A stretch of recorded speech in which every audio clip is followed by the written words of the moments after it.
Hey everyone, Artos here, trying out a new video format. It's a video series where I find bugs in popular games, or features, or things that I particularly want to talk about in a programming manner, and I try to explain why they might be happening, how they might be fixed, and finally how they slip past QA. Now that's for the bugs. For features, I'll probably explain how I would implement something like this, how I see it working, and things of that nature. For this first video, I'm going to try tackling the frame rate bug in Vanquish that causes you to take increased damage at higher FPS. Now, what is the bug? In Vanquish, if you're playing at 60 FPS or above, enemies seem to do more damage to you than if you were playing at the game's original 30 FPS. Now, how could something like this happen?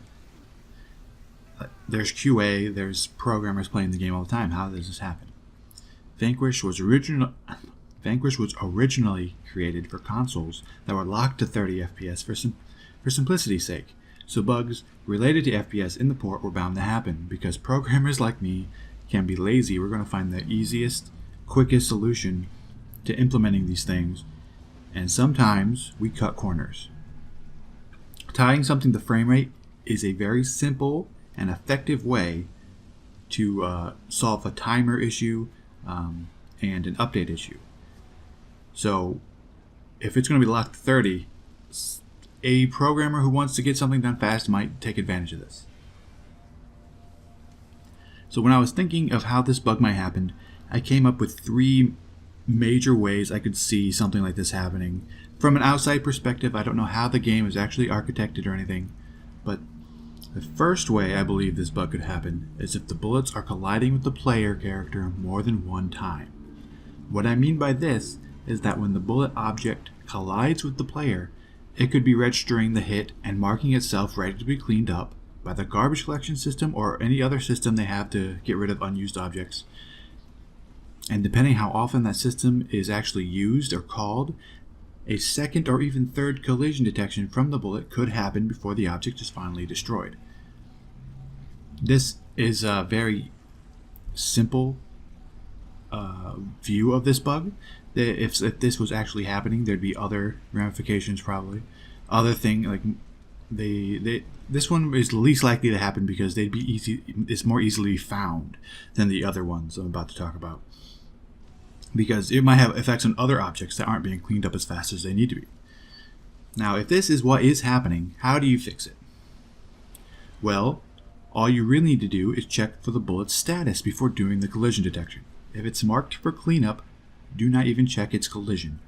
That would clear up the situation very nicely.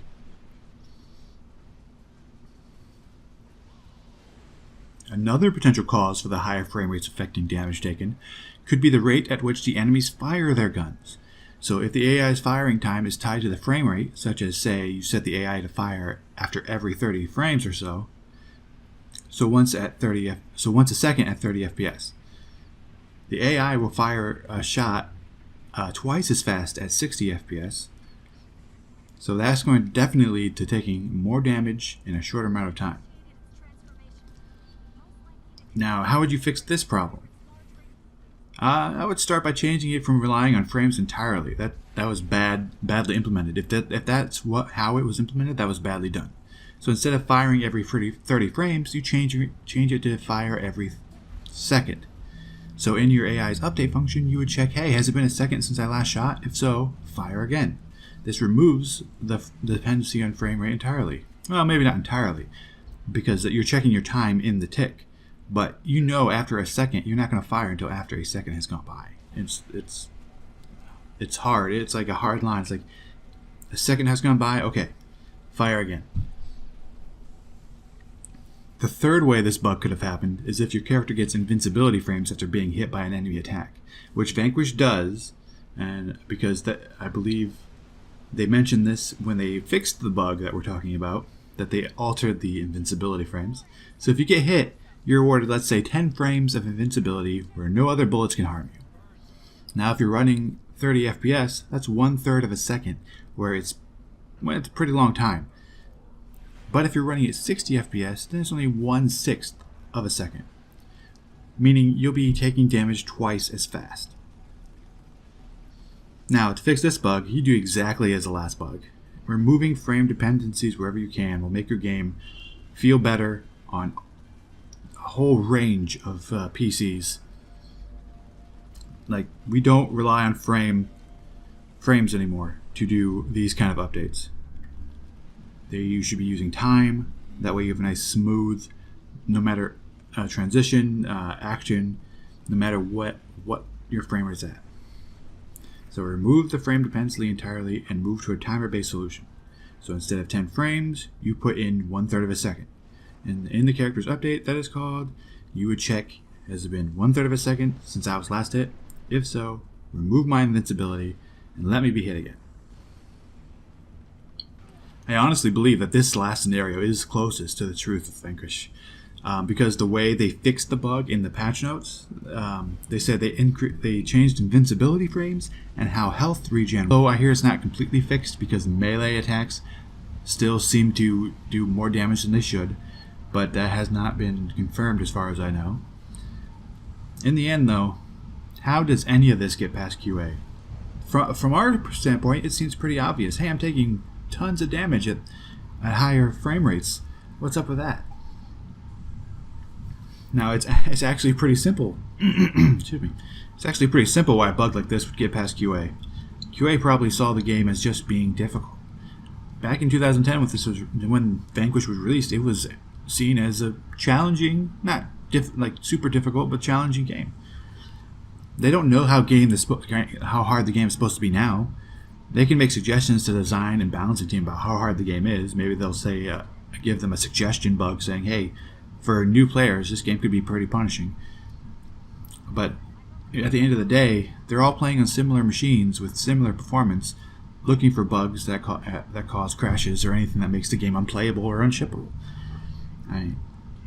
This particular bug makes the game harder, not impossible, so it wouldn't be given as much thought.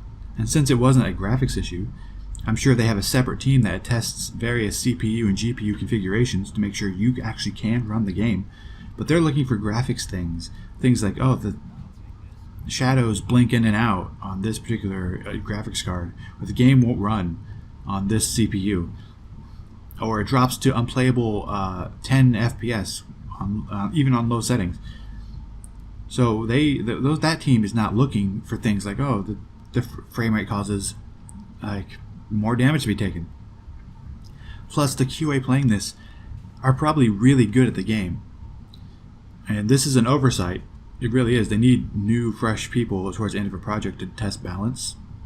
But sometimes you have these really veteran QA players who are just really good at the game they've been playing for maybe a year or more. And not to mention the fact that there are probably no more than 100 to 200 testers on this project, so they won't be able to find every last thing that's wrong. Compared to the millions of us players using different PC setups who love to find every detail and flaw in games, it honestly makes sense that we'd find them more often than they would find them. And that's it. That's how a bug like this frame rate issue could wind up in Vanquish. There are some ways that it could have happened and ways to fix those scenarios.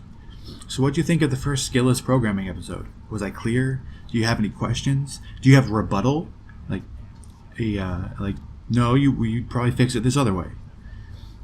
Let me know in the comments and leave a like if you like this sort of thing, so I know we can continue on having these discussions. Thanks for watching, and I will see you next time.